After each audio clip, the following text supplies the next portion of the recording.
I'm going to go ahead and call upon our moderator, the CEO and founder of DNA, Karamjit Singh. Hi, Karamjit. Hey, how's it going? Hi, how are you? I haven't seen you in a while. I think your video. Oh, there we go. Hi. Looking fantabulous as ever, I see. Oh, I think your My video wife is... listened to that. Looking fantabulous, okay. But it's true, you always look fantabulous each time I see you. Okay. So, how has RMCO been for you? It's okay, way better than MCO, right? So the fact that you can, it's almost business as usual in terms of going out, just of course with the mask on. I was at the social function last night for the first time since lockdown, right? Mm-hmm. And it was for me it was a bit alarming to find that people were so casual, and I was wearing masks and the 10 people in the group said take your mask down, don't be scared. I was social bullied into being a non-hygiene. I was but I can understand why that would come as a shock, because we're so used to wearing our face mask at this point, so to take it off we feel like a little bit insecure about it, but it's totally understandable. I feel the same way. Now, our panelists are actually all here as well. We also like to welcome the co-founder of Fave Group, Chen. Chow. Hi. Hello. Thanks for having me. We're always happy to see you. You know that. So how have you been? Good, yeah. So I think the last 3-4 months been exciting, crazy, ups and downs. I think 2020 will be a memorable year for all of us. I think at the start of the year, none of us would have imagined that anything would be like this. And I think, yeah, going through the rights. Well, it's certainly a difficult ship to steer, but I think we have to do our best at this point. But it's nice to have you here again. Exabytes events are never complete without you. Our next panelist is also the head of SME banking from Commercial Banking Malaysia. Let's welcome KJ Balan. Hi. Hi. Good afternoon. Good afternoon. And how are you doing? Good. Back to office, back working, full swing. Okay. Well, that's nice to know. We're happy to have you here as well. And finally, our last panelist is the CEO and co-founder of iPay88. Let's welcome Kok Long. Hi. Hello. Hi. You're currently in the back of a car, yes? Yeah, I'm in the car because I just finished my meeting in Puchong. Oh, okay. And now we have to work very hard because I see a lot of opportunity and positive energy. No doubt the COVID-19 gives us a lot of negative energy, but the positive energy that being created from COVID-19 is equally as exciting as the COVID-19 itself. Wow. So I always believe in yin and yang. There's always a balance. When there's a lot of negative, equally there's a lot of positive. Well, hopefully it's uphill from here, and we love your positivity. This is the last session of the day, so give it all you've got. I'm going to skedaddle out of here. So you guys know how this works. You have 30 minutes for your discussion and the last 15 minutes for your Q&A, and I am severely outnumbered in terms of testosterone to estrogen, so I'm going to skedaddle out of here. I'll see you in half an hour. Karamjit, take it away. Okay, all right, cool. So thank you everyone for staying on for this session. So if this is the last session, you've got 100 over people there really want to learn, and I think they're here to challenge us also. So for all of you out there, okay, I'm just getting the note that my internet connection is not stable. Hold on. And I'm just going to remove my Wi-Fi, the LAN cable, which I didn't do earlier. Okay, hold on. Okay, I logged in early to listen to everyone, and I forgot. I had no issues with connection earlier. Hold on, just do this. Okay, let me get my so-called 500 meg lah. I'm apparently paying for 500 meg here, so let's see. Okay, so basically, everybody is here. So what we want to do is, and I was talking to the team, the panelists earlier. All of us want to learn from each other, yeah. So the panelists, I've only asked them to give the highlights, the high points on two main factors they see that has been different since March 18, and why they think that is so. So each of them is going to talk about the two main things they see different. 15 minutes. If there are any questions coming, we find them interesting, we can ask them right away. And panelists have been asked to ask each other questions also. If somebody finds something that Chan's saying is interesting, maybe Balan or Chen Chow wants to jump in, that's fine. So we're going to try to keep this as real time and as on stage as possible. Yeah. And what I'm going to do, I'm just going to start with maybe Chan. Do you want to go first, or you want to let the others go first? So while you get parked or whatever, I don't know. I think I better go first because I'm on the move. Okay. Okay, two very I would say the trend that we see is number one from the merchant. Merchant now are very more receptive to digital payment. Anything to do with digital, when you talk to a company or even a retailers, they are more than happy to hear from you. What can you offer? Now, I think this is mainly because during COVID-19, a lot of retailers are being impacted because they can't do any selling online because they couldn't collect money from the consumer and so on and so forth. So that's really opened up another, I would say, another Pandora box there. The retailers now knows the importance of going digital. And on the other hand, the consumer trend, the adoption of digital payment actually increased a lot, especially during the COVID-19. Of course, health is one side. One of the reason is being see such growth is there's a lot of payment companies like the wallet companies. They give a lot of incentive for consumer to actually use their wallets or their payment methods. I'm sure Chin Chow will agree with me during this COVID-19. Whoever is digital ready, their businesses is not as impacted, as bad as those retailers that don't have, and is, I would say, very open up a huge opportunity for both merchant and also the consumer to go towards cashless society. Now, instead of waiting for so many years for full adoption of cashless, I think the time for Malaysia to adopt cashless will be shortened. That's for sure. Okay, that's some of my observation on the trend. So I pass it back to you, Karamjit. Okay, fine. Because if I continue to speak, No, you cannot continue to speak because we will rely on you going into a gray spot where your reception freezes, then I'll quickly seize the mic or dismiss the video. But no, actually, so I'm sure most of the listeners out there have already would have read the recent article that I think Mastercard did that Malaysia leads in terms of mobile wallet usage in Southeast Asia, which was kind of surprising to me because when you talk about Southeast Asia, always Singapore is upfront in doing anything that's digital. But we were leading in terms of that. But that's very specific to mobile wallet. But of course, this topic here is about cashless payments in general. So the whole swath of digital payments. But that's one very surprisingly promising data point that we saw. I think Karamjit, this not really surprise.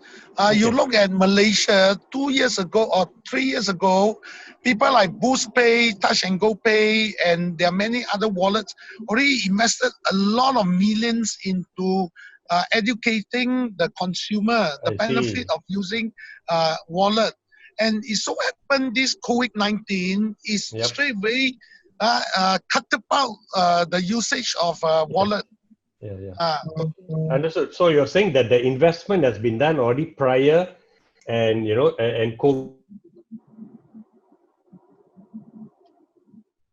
created many things, not just adoption, but even companies which were struggling, and they were struggling also. It's accelerated their demise. And there's nothing wrong with failing because it gives you a chance to go and do something else. Talent gets free, right? So.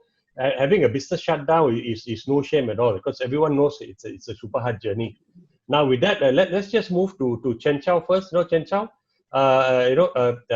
I know Fave, of course, is not a wallet, but it seems to be broadening its expansion of what Fave is. So can you share with us at this point in time what is Fave, and then what are the two main differences like you have seen, since the lockdown till today, and why you think that's happening? Yeah, thanks a lot, Karamjit. And very great to hear this about Chan's sharing as well. So I think, Chen, sorry, Chow, CC, you're coming across a bit, sounding a bit like Mickey Mouse almost. So I don't know whether you need to be closer to your machine or not for the microphone to pick up. Yeah. hello, can you hear me better? Hello, can you hear me? Yeah, I can hear you. A little bit like a Mickey Mouse kind of squeaky voice, so just so you're aware. Okay. Chan, on your side, is it can hear clear or? Can. It's okay. Your voice a bit, I would squeaky. say, Sounds a sexy. bit squeaky. Yeah, sexy. Okay, your voice sounds sexy. Yeah. Chantal, I don't suppose you have a pair of earphones because that comes with a built-in mic. Do you have that? I will need to go out and get it. I don't have it within next to me, but if 2-3 minutes away, maybe after I speak, I can go and try to find it. I tell you what, okay, why don't we do that? You go and get it first, and then, if you want to put a bit of makeup, the forehead, there's a bit light shining off your forehead, you can come back. Yeah, we'll go to Balan first. How about that, okay? Okay, so Chen Chow is going to switch off his mic for a while he gets himself, properly mic'd up. Balan, the not the stage, but the screen is yours. Yes, thanks, Karamjit. Chan, good to hear from you again. I sat with you during the SME COP session a couple of months back. I think the last 3 months for the Malaysians has been very awakening experience. Many of us have learned a lot of things in the last couple of months, and one thing the crisis taught us was where we are weak, what we need to improve, and what we need to do better. I think that was very clearly exposed in the last couple of months. And if you look at us as a consumer, in the first week of MCO, I think we were all sitting down and we were only buying bread and egg to keep in the house, right? But by week 2, we already learned how to buy more other kind of foods, packed foods, canned foods. By week 4, week 5, you're already starting to order food online, cook food online. So gradually, I think, although we went into a hiding during the MCO with maybe fear of the unknown, along the way, I think we learned to pick up and adapt and being agile as an individual, as a consumer. I think I have learned a lot more in the 3 months about e-payment, wallets, and everything. We started to use all these things that we, you load Touch and Go, and then you only know how to use in the tool. Yeah. But after a while, you learn to use Touch and Go and or whatever e-wallet that you have much better, right? So I think sometimes it's not the people don't want to use or you are not keen to use. You always, being Malaysian, I think we always need the nudge.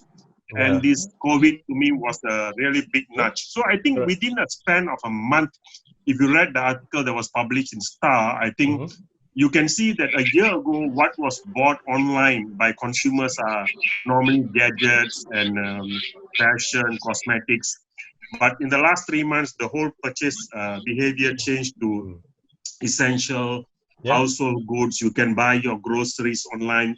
You can even order your market stuff online, and then people get to deliver. So the whole machinery and infrastructure start to change and come to a new norm, and we begin to adjust to the new norm. And by that time, we start to think, how will life be in the new world after that? So when we came out of MCO, really it was not a big deal of adjusting. We are already doing that when we were in MCO. So coming out of it was very easy. Hopefully, it was a good experience, but I think, yes, it is challenging for businesses. I know a regular place that I used to patronize, a restaurant. After a while, how come we want to have that food? We managed to order online. I managed to get it delivered. So you don't even miss the places that you go anymore.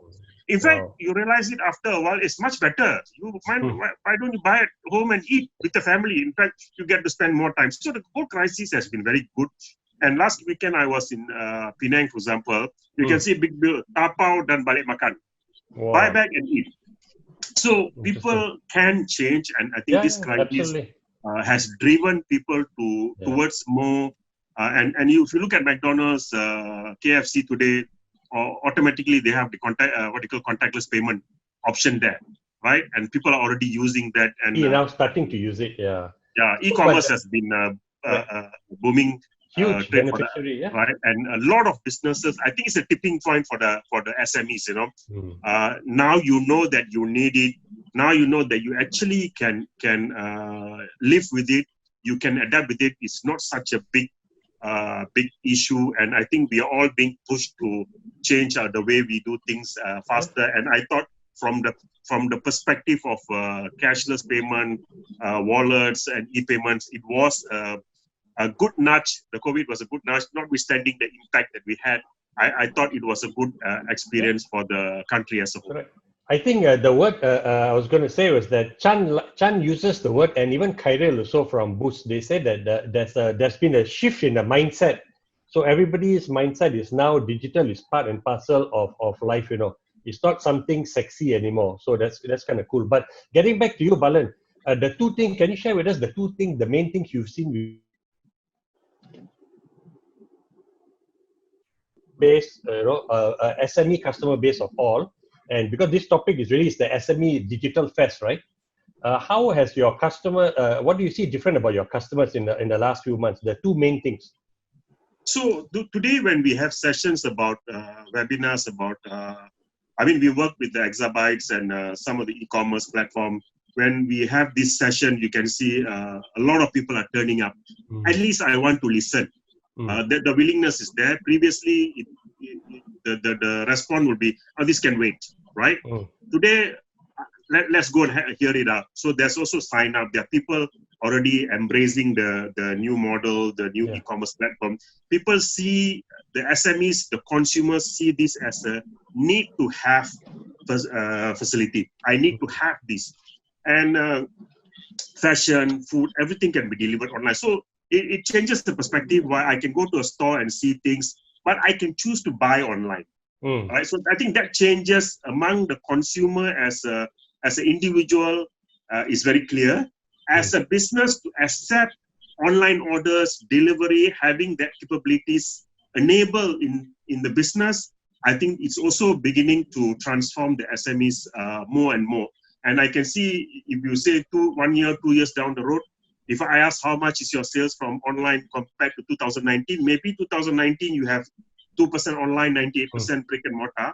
In 2021, maybe it can be 40% online and 60% brick and mortar.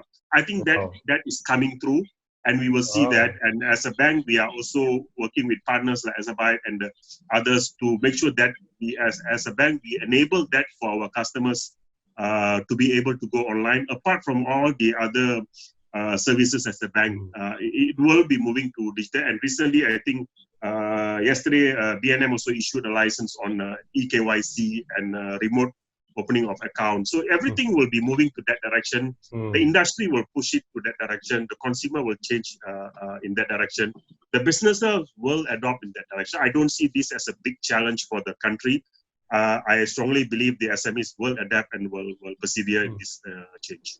But when you see that, are you seeing it in your customer base also? Because you're the head of SME banking, right? So can you give us an idea what portion of your customers have now, adopting digital payments to accept and also doing, e-commerce is one. Not every company can do e-commerce, especially if your B2B is a personal service. If it's services, probably can't.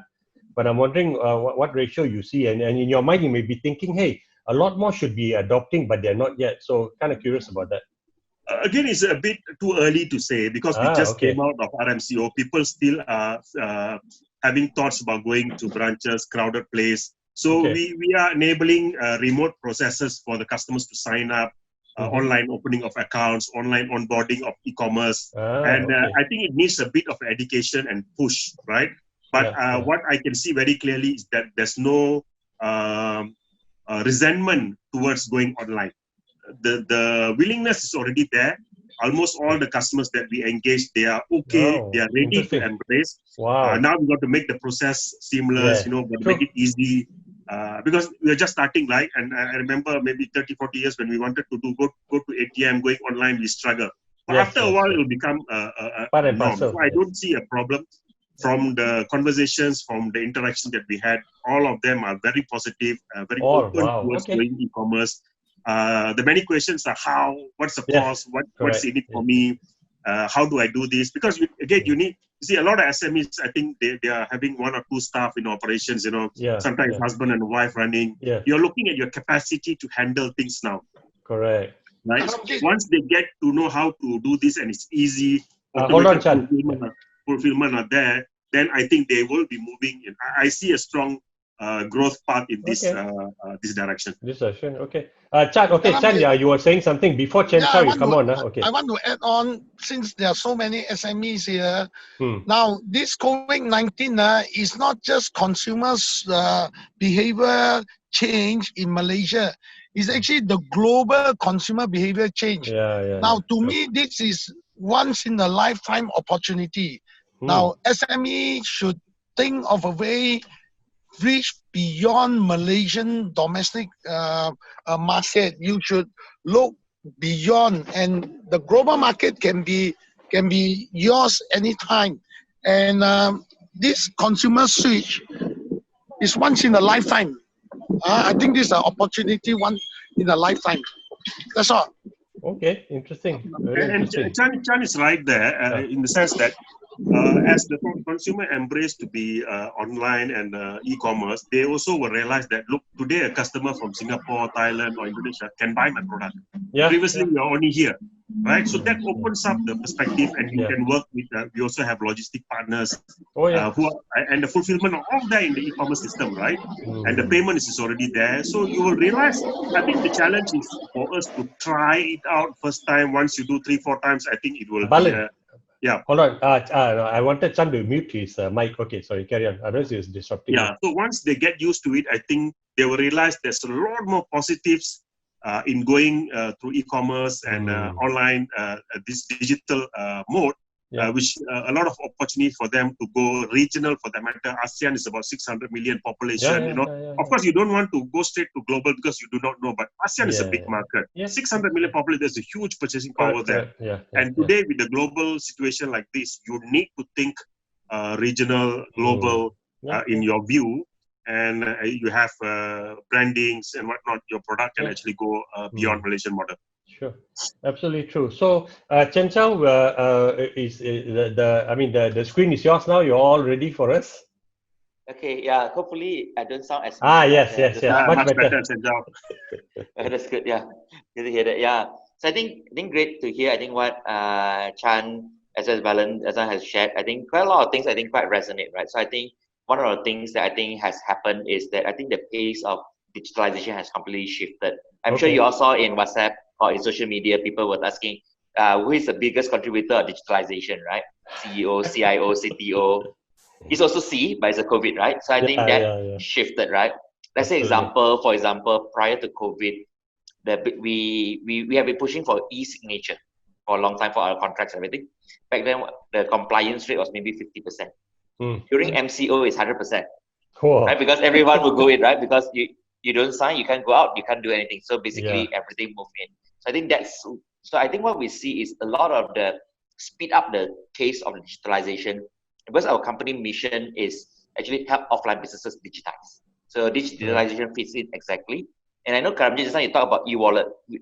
We actually don't have an e-wallet, right?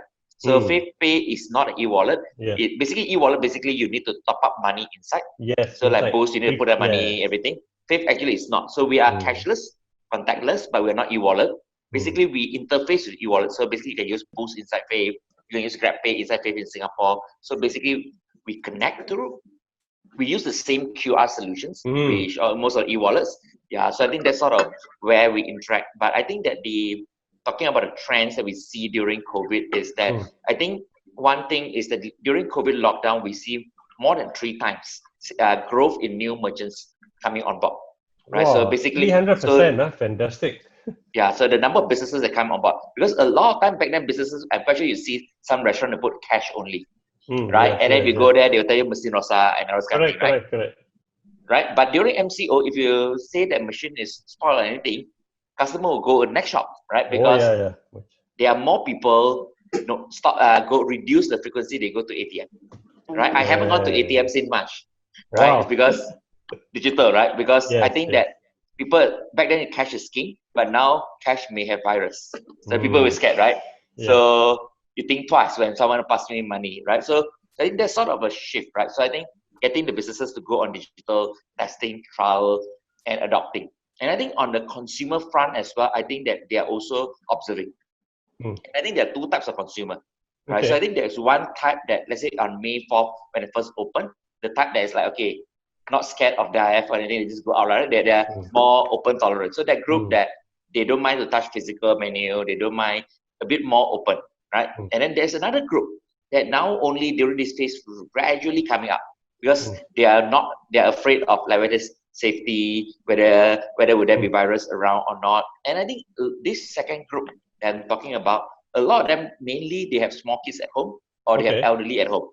So they are a lot more worried. So these groups are the one that talking about, okay, how can I don't touch the menu? How can I don't touch the money? What else can I do? So I think that at the market, we're going to have two types of people. One that don't care and one that care a lot.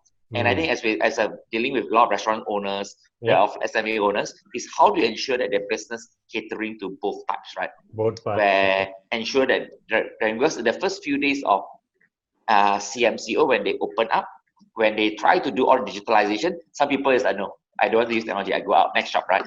And I think that from the business standpoint as well, I think it's balancing between the SOP, right? Ensuring the compliance SOP and their customer. I think right now, at least they allow table more than 4 people because initially they allow table of 4. So if a family of 5 go into the shop, depends on whether the shop owners want to bend the rules or not. If they don't bend the rules, the customer may go away. The customer don't want to sit 2 tables.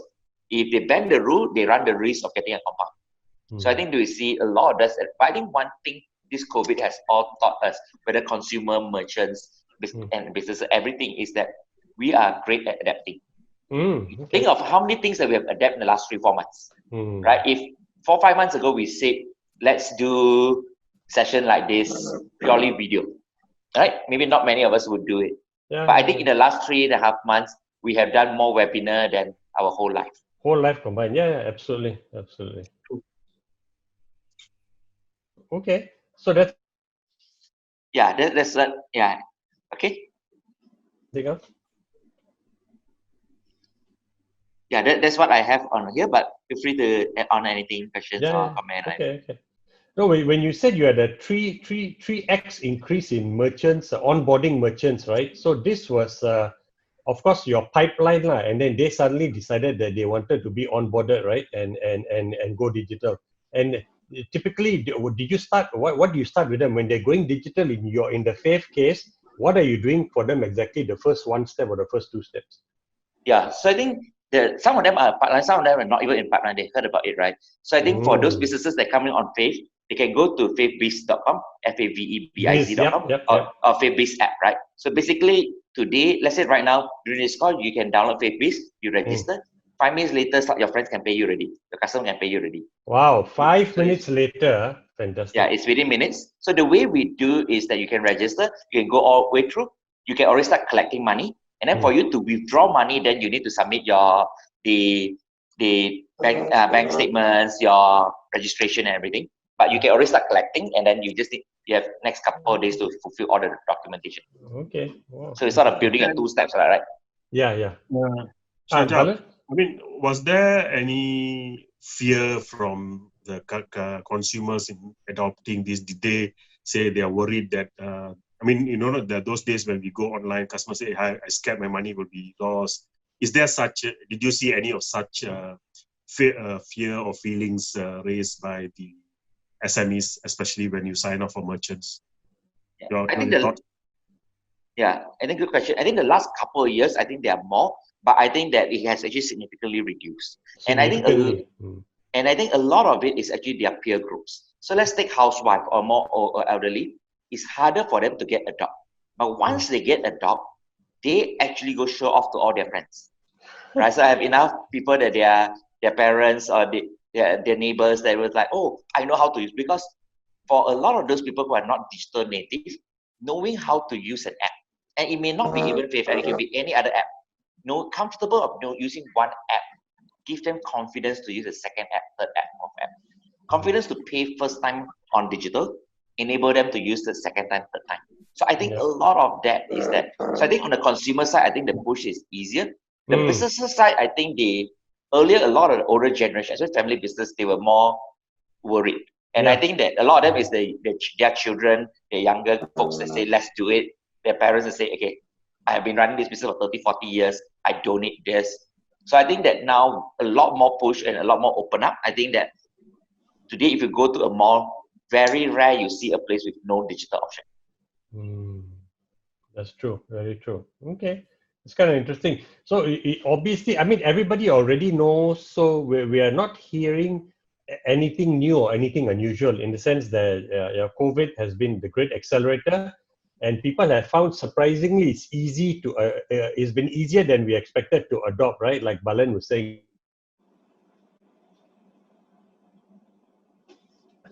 Actually, your options expand because suddenly everything is there through your screen. So, and this also translated to not just Malaysia but other countries. Like Chan was saying, this is a global phenomenon, but obviously all of us are way more interested in what's happening in Malaysia, and it feels like the pace of adoption.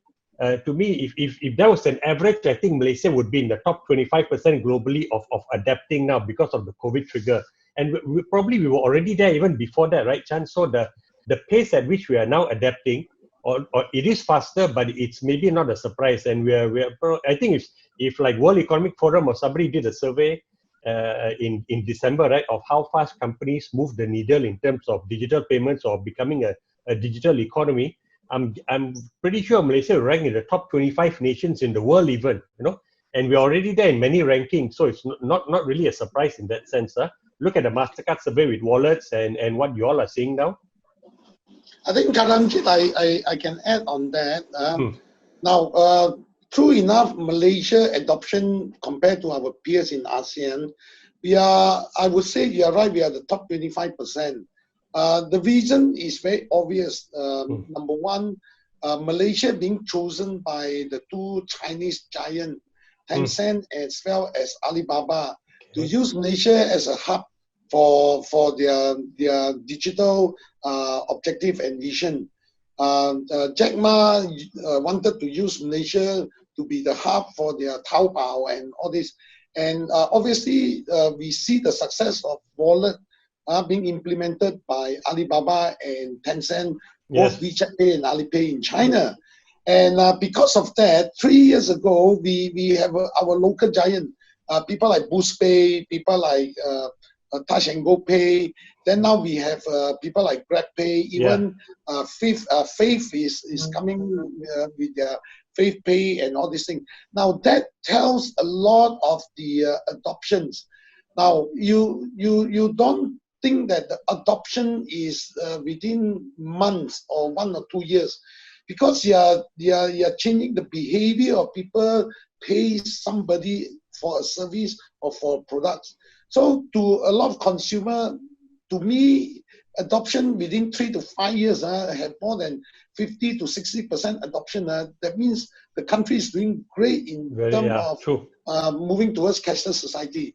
Now let me share with you some statistics. Now during this MCO, we see a huge sharp growth. In fact, I don't mind telling you, IPAD have our highest transaction records in April and May.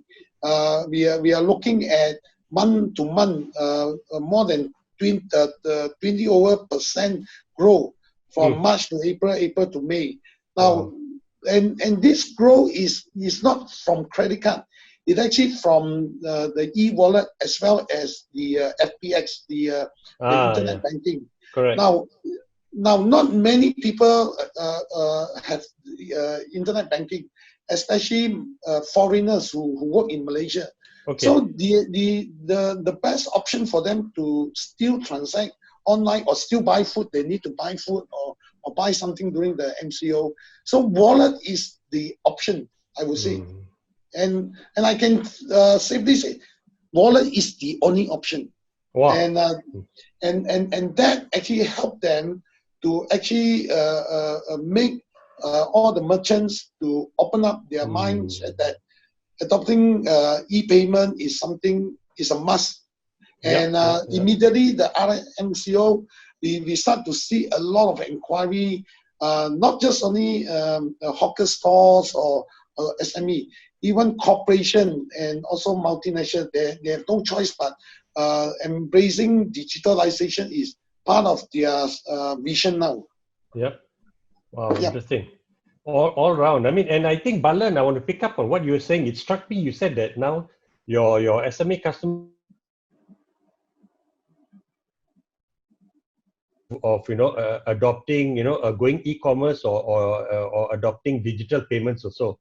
They're just asking you questions like what's the value to me, and how much and the cost. Okay, fine. Are you now expanding your team in the SME division because you realize that the pipeline is active now? I think all enterprises tend to categorize the pipeline as maybe cold, warm, and hot. So it's like suddenly your whole pipeline is maybe warm to hot now. So are you increasing your sales team to capture this business, or is existing fine and you're just working harder, everyone, to try to capture the business? Because it seems like it's there now. No, I think what we are doing is we sort of reskilling them. So traditionally, the guys on the street or our RMs will only talk about loans, but today we are also teaching them how to talk about e-commerce, because it matters to the client now, right? These are a new thing they are learning, we are learning. Yep. And also there's a team that works on this specifically with agencies, with the partners that we have. We have a business development team that works with our partners to have this facility. And we are not going to have this payment because this is not our forte, but we work with partners like IP88, Fave, and whoever that is willing to work with us, enable the service for the client. As a bank, we enable those services as part of the ecosystem that we have, right? So I think that's a role we need to play. And so we have a team that works together with these partners to have these services extended to our clients. So it can be banking and banking related services that we are enabling for the clients today.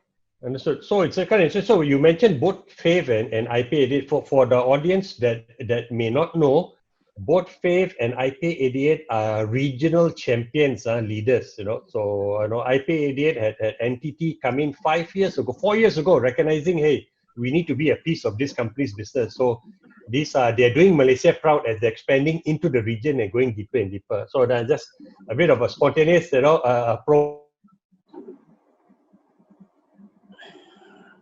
Karamjit. Yes, you're jumping. Go ahead. Yes, I got Karamjit, both Fave and IPSO is also Digirati. You should explain me on Digirati.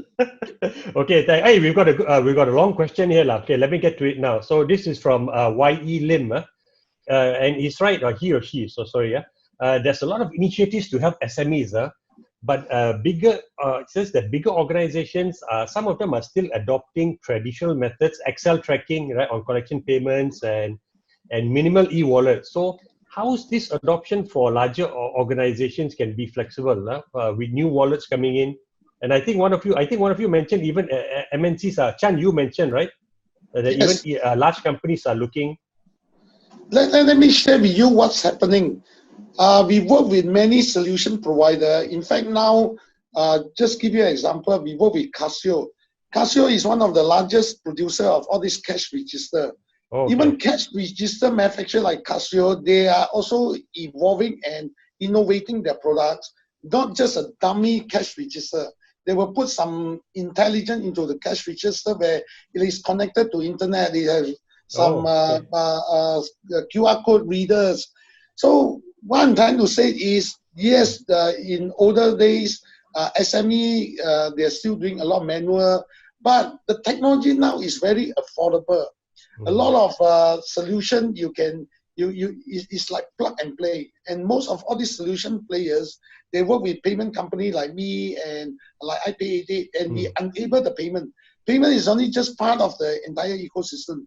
So what I'm trying to say is more and more solution now to the market, to the SME, whether you are having accounting software or even accounting software, you can actually activate your collection, e-payment collection, to email payment, there's so many technology, and that is happening. And the good news is, the government in Malaysia actually helped a lot of SME to go digitalization. If you look at the Panjana, the recent announced, there are actually a lot of incentive. Before this COVID-19, Ministry of Finance actually allocated 500 million to companies. Every company can claim up to a matching grant of 5,000 ringgit. That actually help you to go digital. And more to come, more to come. All it takes is just ask your service provider, ask your solution provider, hey, I want to go digital. What next? Hey, I want to go digital. Is there any grant? Hey, I want to go digital. Now, going digital, you must have the payment, because if you got a digital without payment, you are not disruptive. At the end of the day, look at this COVID-19. Company that can collect money are the company that, chance of survival is higher. Because at the end of the day, whoever can collect from the consumer, no matter where they are, yes, no matter where they are, that's where you can sustain your business. Yeah, true. I think, coincidentally,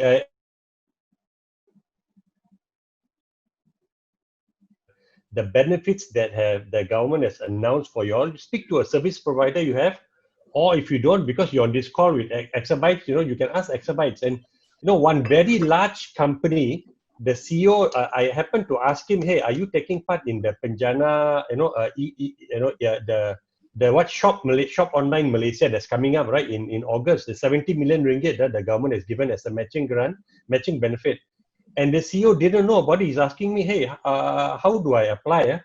And I was totally shocked that you're a business with a few 100 million ringgit revenue you don't know. So there's no excuse for everyone out there not to know. And anyway, like Chen said, if you don't know, you can ask, right? Nobody's going to laugh at you or spray some virus at you. Hey, wallah, you don't know this and all that. So, hey, you got to be proactive and seize the opportunities out there. Huge opportunities. Actually, honestly speaking, Karamjit, people like Exabyte is in very good position to ask them, because Exabyte provide A to Z solution, e-solution. So anything, just ask Exabyte. I want free money. Is there free money? Don't have free money. Is there loan or not? Right.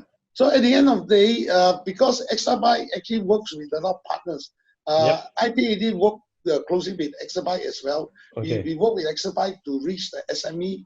How can we help SME to go on board digitalization?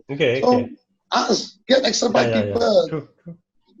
Exactly. So when you talk about asking now, look, we're down to like 5 minutes, and my last question for each of you was your prediction about when do you think that your customers, and all yours are business customers, right? When do you feel the customers will move 50% of their transactions, to digital, payments, versus cash? So maybe I'll start with Balan first. Karamjit, I think within the next 1 to 2 years, I think people will adopt digital cashless payment. I think the experience last 3 months would have taught them that it is necessity. It is now. So most people will start. I think that's where you get. It's good thing. I think exact to the point Chan mentioned just now. Ask now, inquire now, learn, and get on it. There's no other way. 2 ways. If you don't know, ask and learn and get used to it.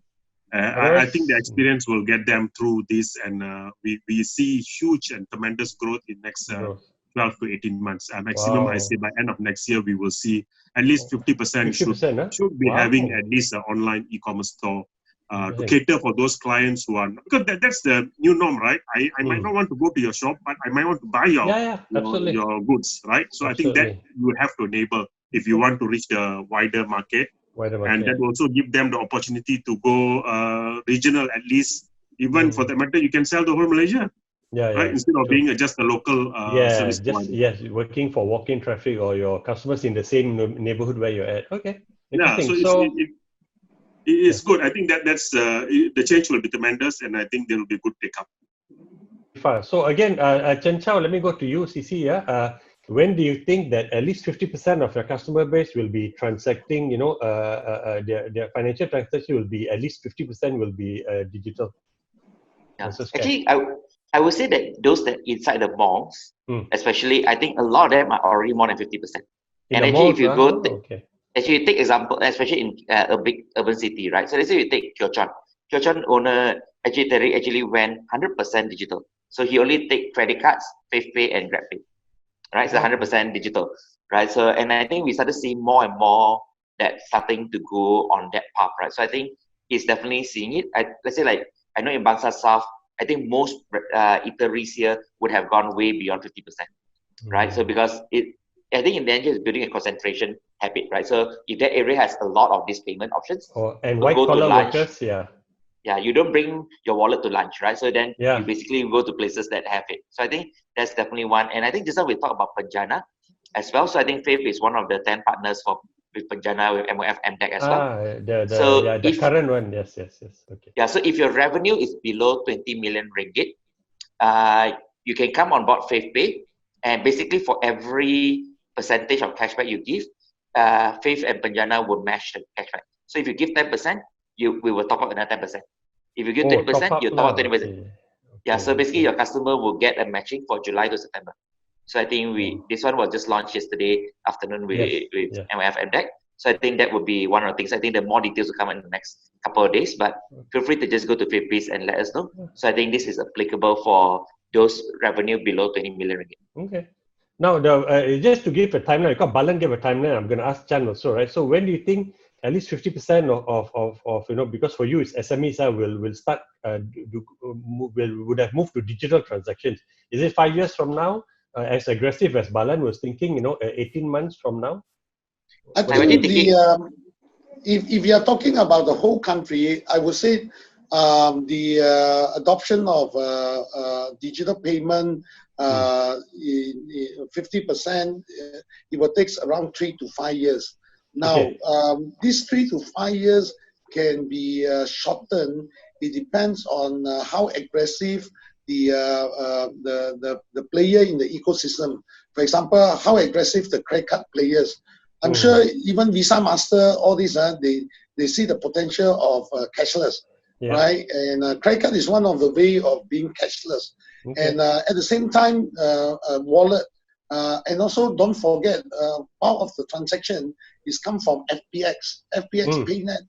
Now, you will see that people like Paynet, people like the wallet players, they see equally same opportunity of speed up the adoption of their payment methods. So if they come up with a lot of incentive benefits for consumer to adopt, and at the same time, these players also give incentive to the merchant.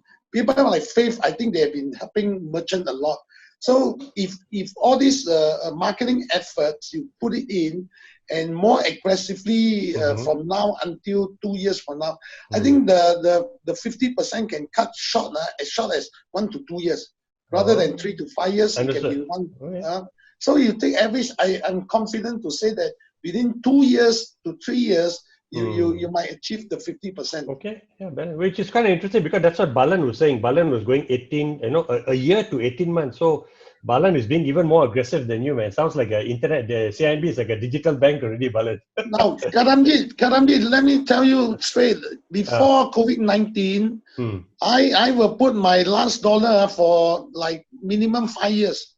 Now, after this COVID-19, when you start to see the auntie, the uncle from the kampong start using wallet, that really cut short a lot. Fantastic. Like I said, it's a huge mindset shift. So, sorry, Chen Chow, you get the last word in because you were about to, I was putting you in the spot that this will be digital payment. Sorry, I think that I couldn't hear your last 5 seconds. When do you think half of your half of companies, SMEs in your case, will move to digital payments? What time frame? I actually think 12 to 18 months. So I think that so I think eventually there will be inflection point. Once more people going in, once the places got it, I think it basically built through. So I think we see that once it hit certain concentration, it will just accelerate. Okay, interesting. Now, Chin Chow, just give your tips. Fave support a lot of money to help the merchant to go digital. So thank you, Chin Chow, for the industry. No, thanks. And the Pak Chan is a big tycoon in the whole industry. He's been around for long. Yeah, Regional player. I mean, even CIMB is regional. So we've got, like I was saying just now, the two of you are Southeast Asian champions. Even CIMB is there already. They've been there for a long time as a Southeast Asian champion. So, okay, with that now, I'm going to pass over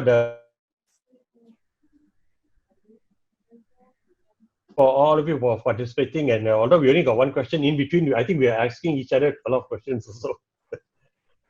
I certainly think you did. And I think like the four of you actually gave us a lot of ideas, a lot of inspiration. And I think you brought the humor after lunch, which is what everybody really wanted. And I think I beg to differ. You guys, the four of you are like godfathers when it comes to like the Exabytes event. So to everyone who's watching, let's give them a big round of virtual applause. Thank you so much, Karamjit, Chen, Chow, No problem, Balan, no Chen. problem. Thank you so much for joining us. And we'll see you soon. So everyone Thank stay on, you. right? You got a lucky draw, right? So everyone stay Yes. on for that, yeah. Yes, Thank we you. do. Bye. Okay, Balan, Chen, Chow, Chan, thank you very much. Cheers. Thank you so much. Thank you. Thank Okay, you. Thank you bye-bye. all. Yes, yes. Bye, everyone. Exabytes. Grow your business online.